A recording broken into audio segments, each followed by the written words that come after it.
obligarnos a su deportación.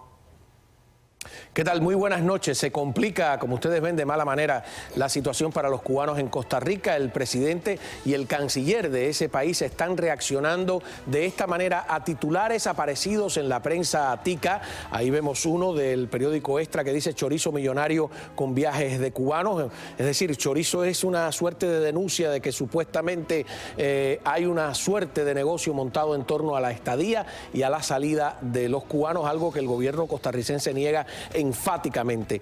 Hasta ahora el saldo es posibles vuelos suspendidos, amenaza de deportación como escucharon, protestas por parte de algunos refugiados como vieron en la parte derecha de la pantalla, que estaban ahí sentados obstaculizando el tránsito en un lugar específico de Costa Rica que ahora vamos a ver cuál es.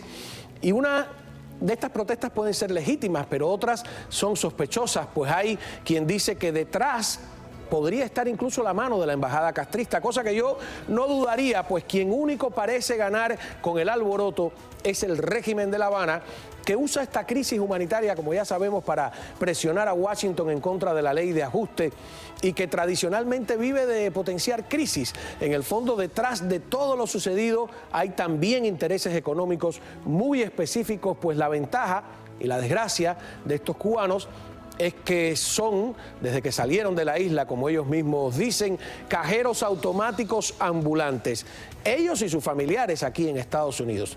Ahora, ¿dónde está la verdad?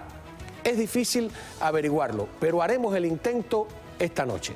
Bienvenidos al Espejo.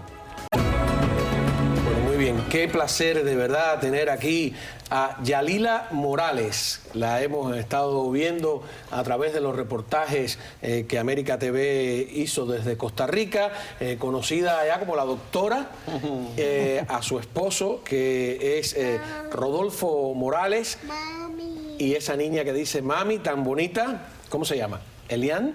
¿Cómo se llama? Eliane Morales. Eliane Morales. Esta familia encarna como ninguna esa solidaridad que se estableció entre costarricenses y cubanos y que hoy está en peligro de romperse, como hemos visto, y tenemos más información todavía sobre ese tema. Ellos vivían parte de esta tragedia que ellos han protagonizado en la casa de otra familia joven costarricense que los acogió. Vimos los reportajes muy emocionantes, muy humanos, así que es un placer tenerlos aquí hoy con ustedes. Y tienen solo 24 horas en Miami, ¿no? Sí. Así es. Qué maravilla. Quiero presentar también a alguien que salió con ellos desde Marianao, porque esto es Marianao. ¿El Palmar? El Palmar. Sí, El Palmar, desde su propia casa, que ya ha estado con nosotros aquí, que vino en el famoso autobús de la Ruta de la Libertad, que es Germán Samir Quijano, más conocido por Pelusa. El Pelusa. ¿Qué tal? ¿Cómo está? Y a nuestra derecha, Alexis Jardines, periodista, productor, reportero, productor de este programa América TV, de El Espejo, y también de América TV. Él regresó con Daniel Benítez y has tirado una larga jornada. Una larga jornada. Así que, antes de entrar en el tema humano, ¿no? Yo quiero pensar un poco lo que está pasando. Alexis, ¿qué cosa es esto? Nos ha dejado sorprendidos. Mirarlo desde la distancia creo que tiene muchas lecturas. Primero, fui testigo de una especie de competencia que hay entre una agencia que tiene un representante allí en La Cruz y la agencia que no el gobierno, sino la Organización Internacional de Migraciones escogió para el traslado de los cubanos. Que es la que cobra $550, te lleva en autobús a San Salvador, transita por ahí. Y es la que hoy está cobrando unos $800 y te está levantando desde Liberia y te está poniendo en Laredo. Desde Costa Rica ya prácticamente en la frontera norteamericana. 40 minutos de la frontera.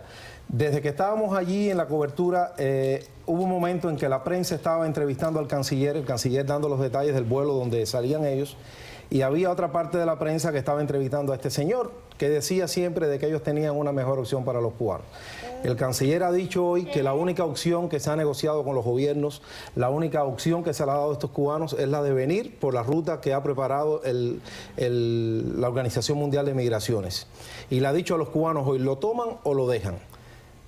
O sea, porque había 2 vuelos. ¿Cómo es la cosa? ¿2 vuelos más mañana y pasado? Había 2 vuelos, había un vuelo hoy que salió y llegó completo, y hay 2 vuelos mañana a México, y va a haber pasado mañana 2 vuelos más a El Salvador. ¿Y no se están llenando? ¿Qué pedían los cubanos?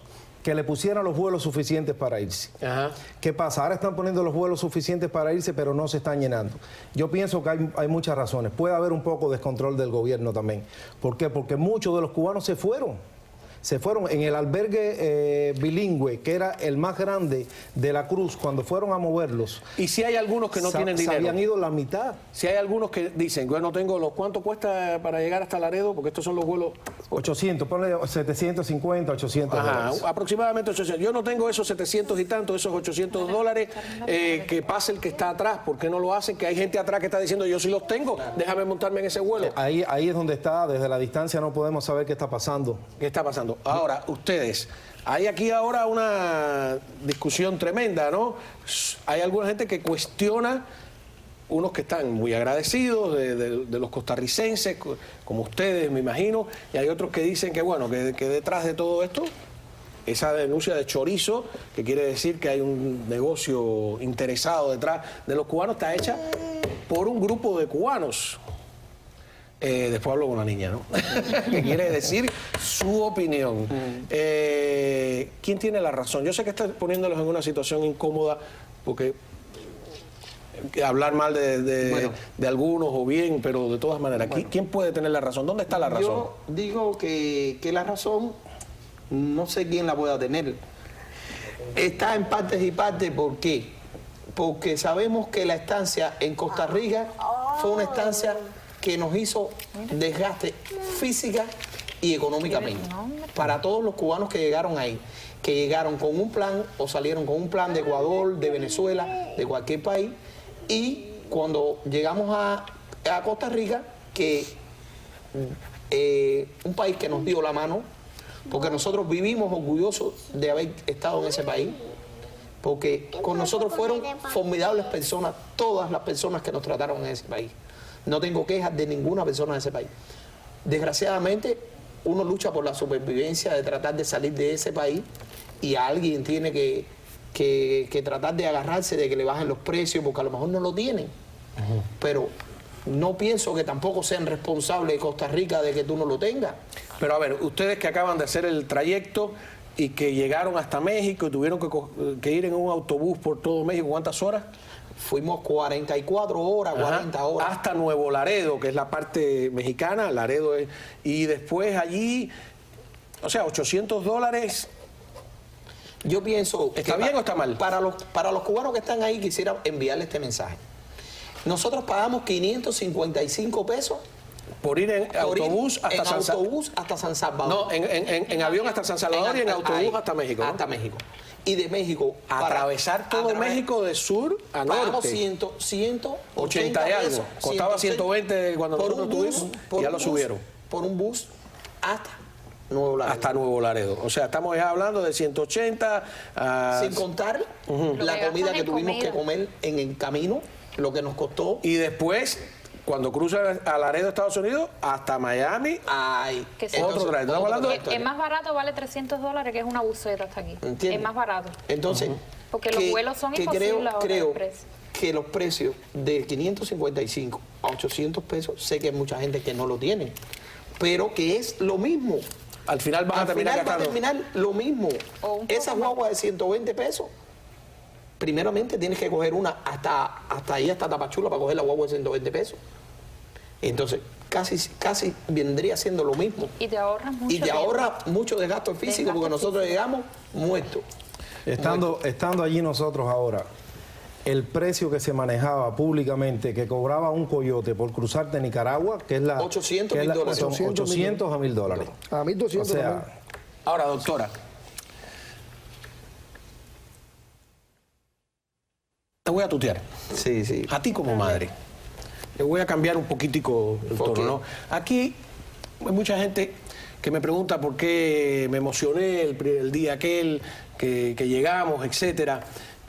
Hay todo un grupo de gente que cree que ustedes no merecen ser ayudados.